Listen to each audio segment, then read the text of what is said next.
welcome to my August message. I've spoken to you before about the difficult financial position across the whole of the NHS. We are no different, and we are struggling this year to meet our financial targets after the first quarter. The main cause of this is the big increase in spend that we're having on agency staff. We are spending approximately £1.4 million a month on agency, and about £400,000 of this is on non-clinical staff. Therefore, we have to put in some firm controls to get on top of this situation. In order to manage this, we'll be introducing an agency control panel, and this group of people will be looking at all of our agency posts and looking to see whether these posts can carry on.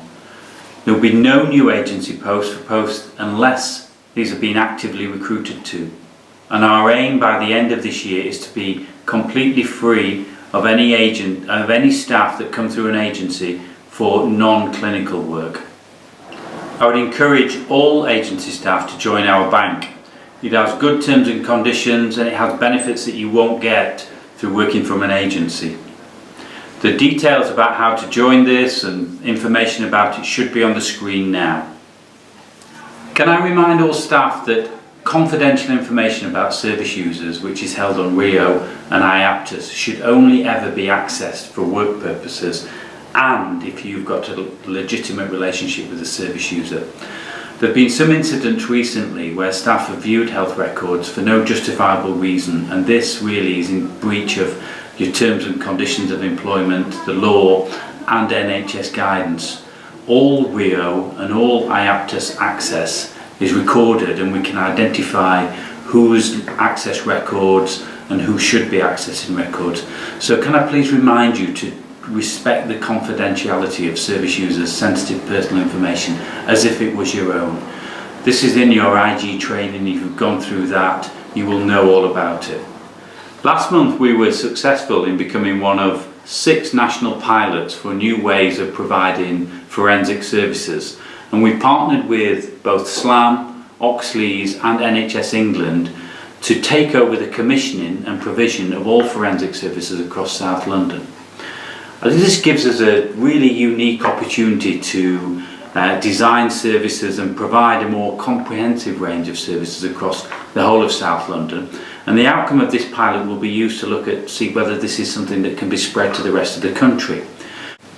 We've agreed 2 new exciting developments with our commissioners, which we think will reduce the demand on beds, but also improve the experience for patients who are admitted and receive services from us. The first one is the Psychiatric Decision Unit, which will open at Springfield next to Ward 1. And this will allow patients who may need to be admitted to be assessed in a more therapeutic, more suitable environment than, say, a police station or A&E, which is typically where people may have to be assessed. The second one are 2 crisis cafes, which will operate from 5 o'clock in the evening. These will be places where people can go and get support in a crisis or if they've got mental health problems.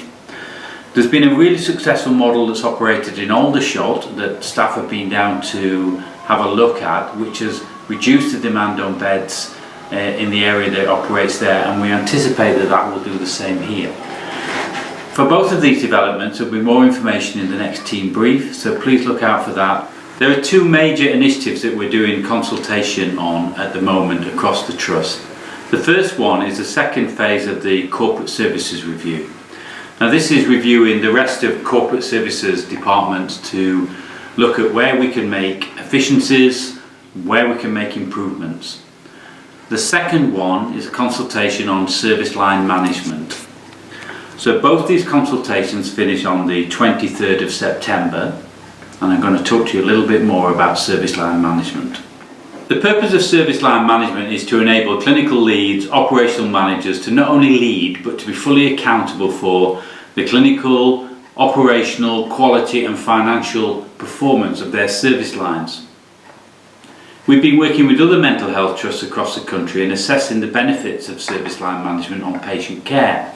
And after looking at all of the evidence and working with our clinical leaders, we've agreed that moving towards service line management is the right approach for us in this organisation at this time. In service line management, the structures in which we will operate will move from a borough focus at the moment to a service focus. For example, CAMS across the trust or acute care pathway across the entire trust.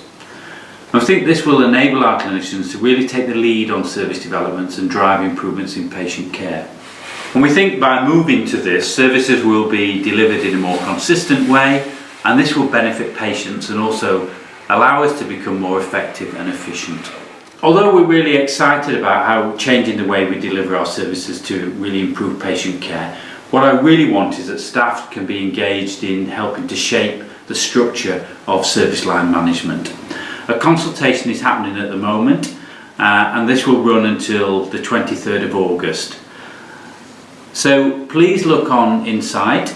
There are lots of workshops that are happening where you can get more information and you can give your views on it. I want to hear views and I want to see what people think about it, because we need to get this right in order to be a success. This year, World Mental Health Day is on the 10th of October. And to show our commitment to reducing stigma that's associated with mental health, we will be running a number of events throughout October, as we did last year. Full details of this will be on Insight. The reason I'm telling you this now, rather than nearer October, is that we've also launched a digital photography competition for staff across the organisation, and this runs from the beginning of August until the 10th of October. This doesn't have to be a professional photographer, anyone can take a picture. It's what makes you happy. That's the theme of it, what makes you happy. So if you can please join in this, send your photos to an address that's on Insight. I look forward to seeing them, and as a prize for the winner. So as ever, if there's anything that you want to raise or points that you want to get over to me, please contact me on the trust email address. Thank you.